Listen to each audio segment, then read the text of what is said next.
Previously on Coupled with Chaos Personal Podcast. He would be alone all the time, all day, every day. You know, he's at school, he's got soccer games and practices and whatever, and there's nobody here all day. It's just me. I think I would be probably more sad about approaching an empty nest if it weren't for all the dogs. They keep me entertained and great companions. And there's always something going on. Always something. To be honest, there's a funny smell in the house you got to track down. Somebody's doing something. You go to the bathroom and, there's at least 3 dogs with you in the bathroom. Yep. Where are you going? I get an escort. Are you going to the snack closet? I push the door too, and they bust it open, and they all come barreling in and sit in front of me. I'm Kelly. And I'm Steve. And this is Coupled with Chaos. You got to take a cool class today. Psst. Yeah. So, who normally would you think takes this class that you took? Animal abusers. Wow. Well, People who receive citations for animal abuse, cruelty, neglect, animals running loose. I would say if the shoe fits. Conditions for animals.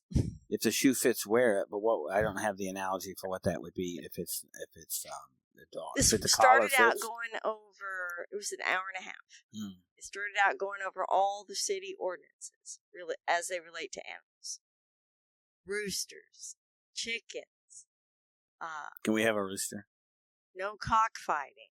What? No dog fighting. It talked about. Can a dog fight a rooster? It's not. No, yeah, they showed pictures and stuff of what? Chickens with razor blades taped to their. No, we don't give anybody. We don't encourage anything. Their feet, and I guess they fight them that way because roosters fight each other with their claws, and so they tape razor blades to them, so when they claw each other, they actually slash each other. That's Isn't that horrible? Yes, past horrible. I can't even comprehend these. Yeah, I'm looking at this going, is this real? This happens in our city? All right. My God. You have to tell people not to do this. Yes. This is illegal. Yeah, and they talked about how underground it is, this cockfighting and dogfighting rings, that it's, such a dark underworld and very difficult to penetrate because it's so secretive. Yeah, whatever. Because it's so highly illegal, and that usually it takes place in the presence of other crimes, like drugs and trafficking and other activities, gambling happening on the premises at the same time. We probably haven't talked about this, other than the kids are amazed at this. I may or may not know the person who built the Michael Vick kennels. Now, he lived next door and insisted that he didn't know what they were for, but he built kennels for the dogs. And it turned into be dogs. Or somebody you worked with, right? Yeah, pretty closely. I mean, maybe, if that happened. Right. I'm not saying it did, but if I did. So, next. But you took a class. The reason you took a class isn't because you abuse animals. Yeah, people take this class to get... they have to be ordered by a judge to have to take this class. That's what it said at the beginning. Yeah, and you can't access it without a link sent to you by the court because of a judge's order. And you have to do this and present the completion certificate after the test. And you have to present that to the court in order to clear whatever your citations are. If that was offered to you as an option. Like if you took this class, you probably don't need pets anymore. Right, that's what I would think. But it was a informative thing. I mean, I knew most of it already because I actually read city ordinances, so that I know I'm complying with the law. Which is how I knew I needed a multi-pet permit, but no one else I've ever spoken to knew what that was. You're a fun person like that. I just read ordinances. I do stuff like that. Yeah, that's fun. We're not professional. No, but if I don't know what's required, I'm going to look it up because I'm a law-abiding citizen. Yeah, of course. So, I think after watching this, deported. This city ought to be making every new pet owner take this class before they can own a people pet. wouldn't get pets. Maybe we wouldn't end up with 100 dogs a day coming into the shelter that have been abandoned and abused. I think you're probably on my soapbox. You're just masking this. You got in trouble for something with the dogs. The court made you do this. And you're just making up this story about this. They sent me this course because I applied for a multi-pet permit. Going to get you deported back to England. So that we can... I'm a citizen. Whatever. So that we can adopt him as our dog number 4. Fourth dog. Yeah. So that's the plan, and you got to go through a bunch of red tape. You said, though, that they told you they don't really ever... Yeah, so I was really aggravated inside because I planned... So I requested this. An officer contacted me. And he just showed up out front, called me on the phone and said, "Are you home?" I go, "Yes." He goes, "I'm outside." I said, "Okay, I'll come out." So I come out front and he goes, "Here's the application you requested for the permit." So he told me what the process was. And he told me to complete it, get it notarized, and drop it off at the main shelter. So I go, "Okay, thank you very much." So I go inside, and he asked me if the dogs are inside or outside dogs. I said, "They're all inside dogs." And he was like, "Oh, well, I'm not even going to look at your backyard then. I'm not concerned about the fence if they're inside dogs." I go, "Okay, but of course we have a brand new fence that we just had put up anyway, so I don't care if he looks at the backyard." Right. But, let's not invite government people in the house. Yeah, so he was like, "Okay, so drop this off at the shelter after you get it notarized." I said, "Okay." So I, being a timely person that I am, this was Tuesday, I sat down and filled it out immediately. And I had to look up a whole bunch of information because I had to have all the dogs' microchip numbers, even the shelter dog, any dogs that are staying here. Their microchip numbers, their rabies vaccination information, it's a lot of vets information. Most people aren't going to have that. Their dates of birth, we don't even know their breed, weight, all that stuff. So I had to fill out all this information to look it all up. Then I had to list all the adjacent neighbors.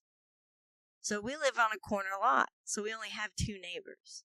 So I listed the neighbor on either side, which is on 2 different streets. Mm-hmm. And then I had to look up their information because you had to have their name, address, and their phone number. And so I had to look all that up in the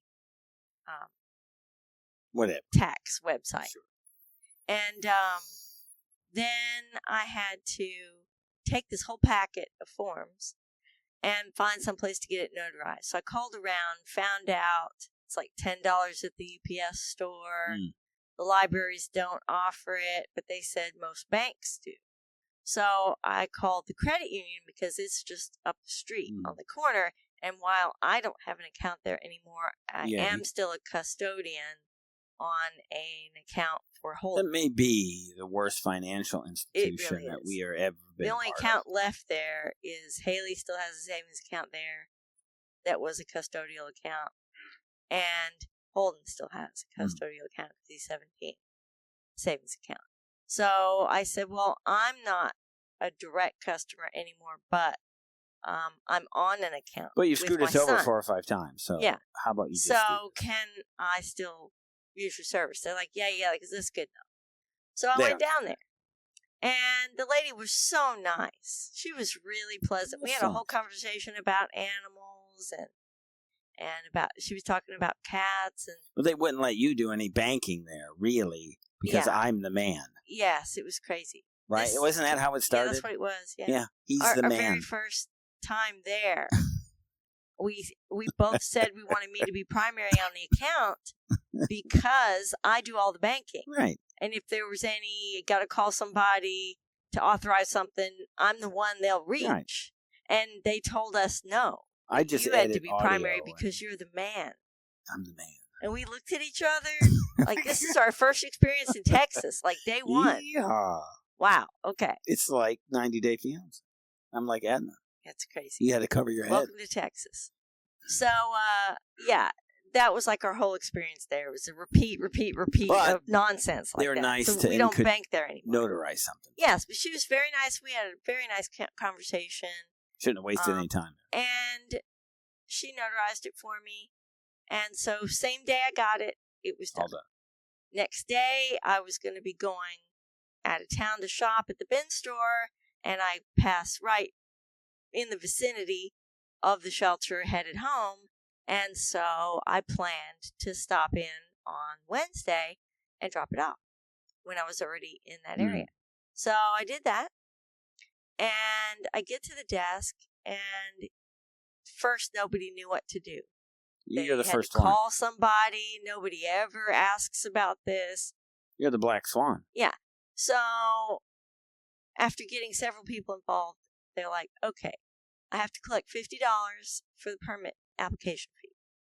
Then I have to collect $35 for the class because I said I'm supposed to sign up for a class. And they're like, oh, yeah, okay, $35 for that. So we need $85. So I start to take out my wallet, and he says, oh, but the construction up here on the road cut the line to our credit card machine. So we can only take cash. Well, I have $10 on me at all times. I do not carry $85 cash in my wallet. I'll get robbed. I wonder if other people do that. Are we the only ones that don't carry cash? People don't carry cash? I don't know. You get accosted in parking lots in broad daylight around here. I don't know. Mr. Ramsey says that if we just use our credit card, that we're throwing money around and we forget what we're spending. Yeah, we do not. I'm just telling you, that's what he said. Even if you're not that's paying interest, you forget. And we've never had financial problems. I guess. So. Well, I don't know about that. We had some tough times. But we have not had problems. We've never not paid bills or owed more than we could afford. I'm guilty. Never lived beyond our means. And I know I used like a company gas card, right? So I'm pretty guilty of not knowing how much I spent on gas. So they just go and fill it up, right? Because we don't pay for it. For that, yeah. But I think even if I did it myself, I'd just go and fill up, and I wouldn't know. I wouldn't. But they weren't going to take your credit card. No. So he says, oh, you got to have cash. Well, you can go to an ATM, whatever. I'm like, well, my bank's nowhere near here. And I don't want to pay fees. So I'm thinking to myself, do I want to drive 20, 30 minutes home and back again to get the cash that is stockpiled in the house because our daughter keeps paying us their car payment with cash that they got because they helped somebody at work who had cash and needed to unload it. And so it's like circular, nobody wants this cash. So we ended up with it. Money buried in our backyard. Yeah, so I'm trying to get rid of this cash out of the house anyway. Here we go. So it's over. I thought, okay, well, I don't want to go all the way home. It defeated the purpose of stopping now. So I actually went to the QT that's over there. There is no cash in this house. Let me announce this right now. There's no cash here. And there could be weapons in the house. So that's all I'm saying. I went to the QT, and I couldn't get my card to work. It wouldn't spit out any money. I'm like, maybe this cash machine's out of money. We're broke. So I asked the cashier, hey, if I buy something, can I get cash back? She said, yeah, up to $25. I'm like, that doesn't help me. So I left. I'm driving around. It is so seedy up in there. Oh, my gosh. I was going down Kennedale Road. Whatever. It was one seedy place after another. But was it worse than when you went to the bathroom near the state fair? It was as bad. All right. There were bars on the windows. I went in this one gas station, and you could have made there was a cage that the cashier was in. I'm like, where have I dropped off the planet I think you could have made $50 pretty fast. I probably could have. There were some people hanging around. I was holding my purse really tightly. So I go in there. I'm telling you, this place was so seedy, Steve, that I was looking over my shoulder for people like watching my pin or, getting too close. You just need to be there. What are you doing? It was bad. It's not worth it. And there's this, I asked the guy, do you have an ATM machine? He goes, it's right there in the center. dead center in the store with cameras all over it. I'm like, oh my gosh, where the heck am I? Never seen a machine like this. It was what are like, you doing? I don't This know. is bad. I've not like heard I'm playing this. the lottery or something. This is a bad idea. It was bad. This was a bad idea. So I put the card in there and I get the same thing. It keeps saying 0, 0. Spit out 0. And then it said invalid transaction or something. I'm like, what is going on? I'm like, forget it. I'm just going home. I've wasted 30 minutes already within 2 miles of the shelter. So I drove home. I fed the dogs. I put all my groceries and purchases away. And then I grabbed the cash and I headed out again. Drove all the way back to the shelter. Here I'm back again. Here's the money. Here's the application because they wouldn't take anything from me till I had the money. Well, you know. They took a copy. The lady sent it over electronically to the officer, the field people. And I'm like, okay, I'm good to go. So I thought, well, okay, I got a little bit of time now. I fed the dogs. They've potty. So I will, of course, visit the doggies. So I go through. I spend a couple hours, as I normally do, visiting every dog in the shelter. Sure. I take pictures, make comments, so that I can post later in the foster group and try to market some of these dogs for foster. So I leave, and I'm getting ready to get on the highway. I pull over on the side of the construction at the on-ramp because I thought, hey, I think there's an A&W near here, and I have a birthday. A chili dog. I have a birthday free shake to use before the end of the month. Maybe I'll see how close I am, and maybe I'll grab it. Sammy. While I'm looking in my phone for that, on the side of the on-ramp, my phone rings. And it's the officer. He goes, I got your application, but I'm going to need you to come back and pick it up. Because you listed 2 adjacent properties, but there's actually a third where the corner touches the corner in the back of your property. I said, I'm on the corner. I only have 2 neighbors. I go, you talking about catty-cornered, like on the next street? And he's like, yes. And it's this address. And it's the whole nother street around the corner. So we share, it must be the size of a pencil. Yeah. 4 yards come together in a corner. Right. And so I'm supposed to list the people like Colorado, 2 streets over whose corner touches our corner. Right. Oh, I'm like, I don't know who that is. You'll have to give me the address. To be honest, they're the ones with the motorcycle. Oh, really? Yes. I thought that was Chris next door. No. Oh, they're so loud. I can't drive a motorcycle. Oh, my gosh. It's so loud. Yeah. So that's it. And they do it at dawn. They do it at 6:30. At 6:30 in warm months. Revving it up in the morning drives me nuts. So how did you end up having to get their permission too? So he gave me their address. I drove back around, big loop back to, because of the construction, the detours, back to the shelter. I'm like, I'm here again. I was just here. I need to get my form back. The officer called and said I got to add this other property. And that they went to take it back from me. I go, oh no, I have to take it. Because he said I have to get it re-notarized now. Because I made a change. I added information to the form. That's true. The notary thing. So I took it. And I went home after 3 trips to the shelter in one afternoon. And I sat down, looked up the information, looked up a phone number, texted the person, is this your number? Are you this neighbor? This is why I need to know. I'm catty corner from you. This is your next door neighbor. And could you please let me know that this is the right contact person and number for this address? And she was like, oh, yeah, but this is my husband's number. Because I'd put his name down. Because he was the registered owner. Because he's the man. Right.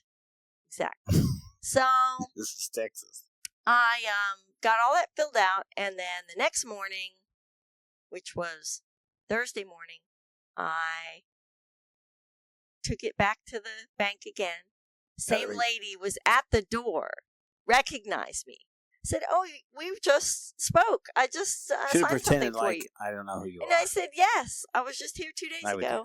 and I'm going to need messed you to renotarize the same document because I had to add some information. I do it She like goes, Groundhog's Day. oh, okay. Well, come on over. So we sat down, chatted some more. I, showed her what changed. She checked everything. I'd made a new back page and signed it in front of her, and she noticed. I would have done it just like you'd never been there before, and then recreated the conversation. The entire conversation. And then said to her, have you ever been in a situation where you feel deja vu? Yes. Like where I've been you here had a before? dream and you thought it was real? And then you buried got to something everything. Right. under the... Oh, yes, under the square foot garden.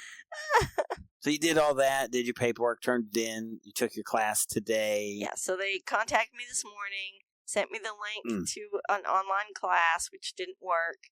Took them all day to get me a link that worked. So I did the 1.5 hour class, printed out the test, took it. Did you pass? They tell scanned you? it. Did you pass it?